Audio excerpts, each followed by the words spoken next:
On the very first day of spring training, a 22-year-old kid from the Dominican Republic walked up to Aaron Judge, the most feared hitter in baseball, and blew a 102.6 miles per hour fastball right past him in live batting practice, like it was nothing. And yet, a few weeks later, that same kid had one of the worst outings of his young career in front of everyone. So which version is the real Carlos Lagrange?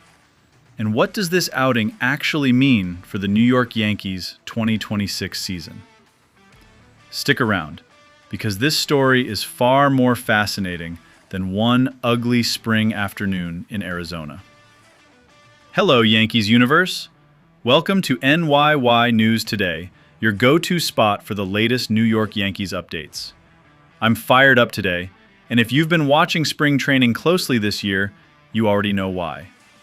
We're talking about Carlos Lagrange, the big flamethrower who has had the entire baseball world buzzing since February. One rough outing against the Cubs, and suddenly the panic buttons are being mashed all over New York. But is it really time to panic? Or is this actually the most important chapter in a story that's just getting started? Before we dive in, if you're new to the channel, hit that subscribe button and ring the notification bell right now. We break down the Yankees like nobody else, and this 2026 season, it's going to be one to remember. Now let's talk about what really happened in Mesa. Let's start with the box score, because we have to. In his spring training finale against the Chicago Cubs at Sloan Park in Mesa, Carlos Lagrange lasted only 2 2/3 innings. He gave up 9 hits, 6 runs, 2 home runs, and finished with 4 strikeouts and 2 walks. His ERA ballooned from a pristine 0.66 all the way up to 4.96 in a single afternoon. The Cubs rolled to a 15-6 win, and Lagrange walked off the mound with a line that looked nothing like what we'd seen all spring. But here's the context that changes everything.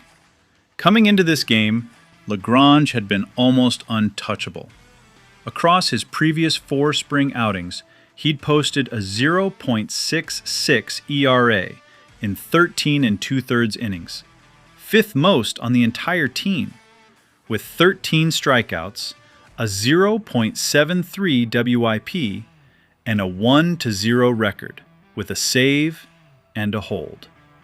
He'd struck out Aaron Judge with a 102.6 miles per hour fastball in live BP on the very first day of camp. He'd shut down a Red Sox lineup for 4 scoreless innings in mid-March, touching 103 miles per hour and hitting 94 on his slider. The Cubs outing was the outlier, not the rule. The troubles started early and snowballed fast. Leadoff hitter Nico Horner singled on just Lagrange's second pitch of the game. Michael Busch followed with another hit.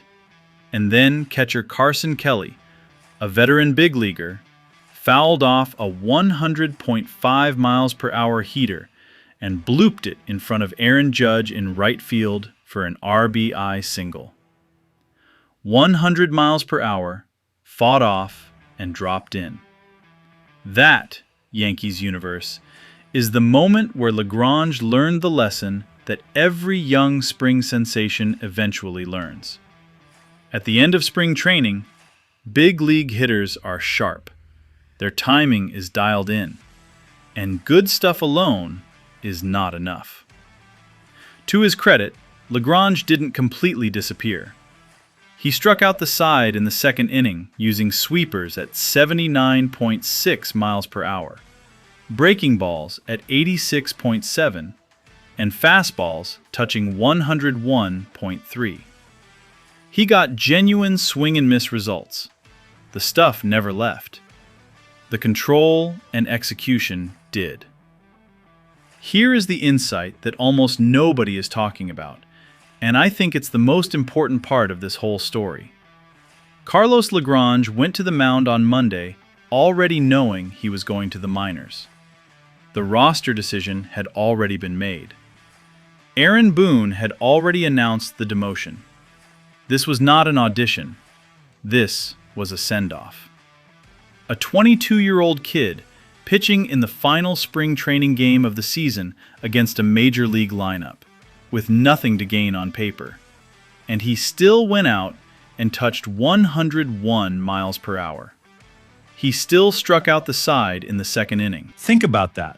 That's not a player who got broken by bad news. That's a player who competes regardless of the scoreboard. And when you're evaluating what a young arm will become, that tells you far more than any ERA number ever could. Now let's talk about the praise, because it has been extraordinary, and it's coming from people who know what they're talking about. Garrett Cole, who himself is currently returning from Tommy John surgery and will likely be sidelined until late May or June, called Lagrange's velocity silly and said he'd never seen anything like it. Let that sink in. Cole is a former Cy Young winner. He's faced and thrown against the best in the world, and he watched this kid and said he'd never seen anything like it. That's not a polite compliment. That's a verdict. Opening day starter Max Fried said Lagrange will definitely impact this team. Austin Wells, his personal catcher all spring, said he has zero doubts Lagrange could help the big league club right now. Cam Schlittler, who himself made a massive breakthrough in 2025 as arguably the Yankees' best starter down the stretch of last season, said watching Lagrange develop has been incredible to witness. And ESPN's Jeff Passan, one of the most respected voices in baseball, wrote that it wouldn't surprise him if Lagrange is pitching meaningful innings for the Yankees by September. That's not hype from New York tabloids. That's the national baseball media paying attention. And perhaps most significantly, Dellin Betances, the former Yankees relief ace, himself listed at 6'8", who once struck out more than 13 batters per 9 innings across multiple dominant seasons in the Bronx, has said publicly that Lagrange has the ability to be one of the best starters in the game if he continues to work on his craft. When the player who is your physical comp tells you you've got what it takes to be elite, you listen. Let's be honest about something. The New York Yankees have not always handled young pitching prospects well. The ghost of Jabba Chamberlain still floats through the Bronx every time a young flamethrower gets hyped. The Jabba rules, the innings limits, the relief pitcher debate that seemed to last for years. Jabba arrived like a meteor in 2007, was turned into a reliever, starter in a cycle that nobody could explain and never reached his potential. But here's why the comparison doesn't hold. The game has changed. Modern pitching development is a completely different science than it was in 2007. Garrett Crochet, who finished as the AL Cy Young Award runner-up in 2025, developed as a hybrid arm before becoming a frontline starter. Michael King went from the Yankees bullpen to one of the better starters in the National League. Pitcher development is no longer about forcing a binary choice between starter and reliever. It's about building an arm correctly, one stage at a time. Which brings us to the most interesting comparison that's been floating around this spring, and it's one that Aaron Boone himself has referenced, the right-handed C.C. Sabathia. Sabathia was a 6'3", 290-pound workhorse who anchored Yankees rotations for over a decade and delivered one of the most dominant postseason performances in franchise history. Lagrange is 6'7", 248 pounds, throws harder, and has arguably a deeper secondary arsenal. The physical profile isn't just similar, it's superior on paper. And consider this.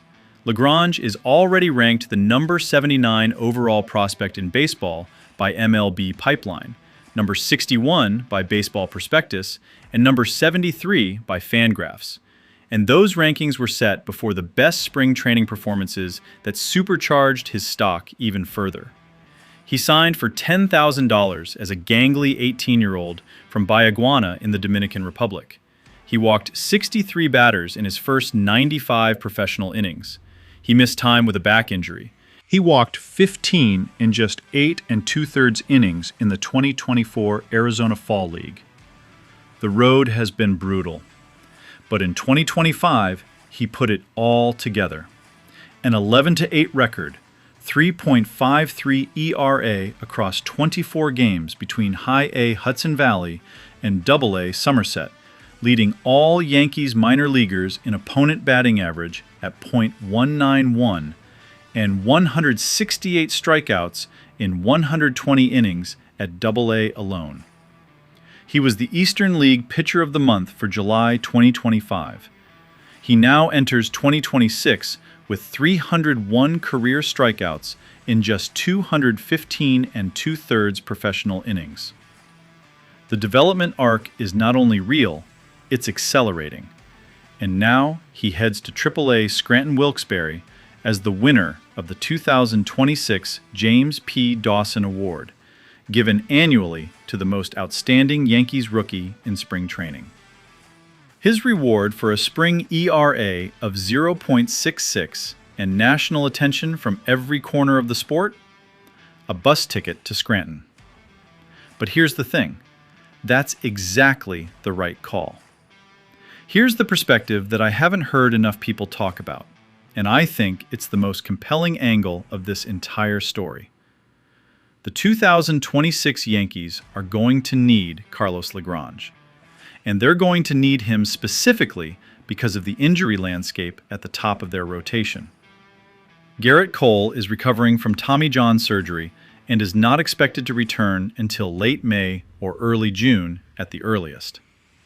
Carlos Rodon is also coming back from elbow surgery and will miss at least the first few weeks of the season. That means the Yankees are heading into opening day on Wednesday against the San Francisco Giants with a rotation built around Max Fried, Cam Schlittler, Will Warren, Ryan Weathers, and Luis Heel, and two of the team's three best starters won't be available for the first month to 2 months of the season. That is a window, and Lagrange is the player who fits perfectly into it. Think about the scenario. Lagrange dominates AAA through April and May. Cole and Rodon return on schedule, but the bullpen, which has legitimate question marks heading into the season, has been stretched.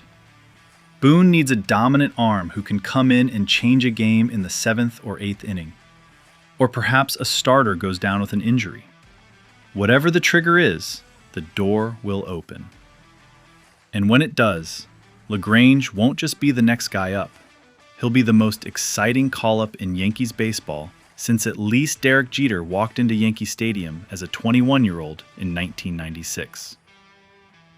There's also a bigger picture here that nobody is saying out loud. George Lombard Jr., the Yankees' consensus #1 overall prospect, who hit a 392-foot home run off Garrett Crochet this spring as a 20-year-old, is the future of this offense.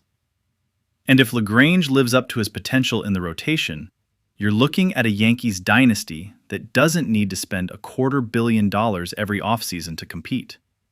You're looking at homegrown talent that wins championships. The last time the Yankees won the World Series was 2009. The last time they had this kind of prospect pipeline threatening to reshape the franchise from the inside? The Baby Bombers era. And even that didn't fully deliver. This feels different. This feels more electric. And Carlos Lagrange is right at the center of it. So here's the bottom line. One rough afternoon in Arizona against the Cubs doesn't change who Carlos Lagrange is. A 6'7", 248-pound, 22-year-old from Bayaguana in the Dominican Republic who touches 103 miles per hour, throws 4 distinct pitches, struck out Aaron Judge in live BP, earned the James P. Dawson Award, and has the full endorsement of Jeff Passan, Dellin Betances, Garrett Cole, and Aaron Boone himself. He's heading to AAA to get ready. And when he arrives at Yankee Stadium, and he will arrive, this franchise may never be the same. Now I want to hear from you, Yankees universe. What's your prediction? What date does Carlos Lagrange make his MLB debut? And do you see him first as a starter, a reliever, or something in between? Drop your take in the comments right now. If today's breakdown was valuable, smash that like button. It genuinely helps us grow. Subscribe if you haven't already, hit that notification bell, and stay locked in with NYY News Today as the 2026 season gets underway. This is NYY News Today, where pinstripe passion meets real analysis. See you next time, Yankees universe. Let's bring that banner back to the Bronx.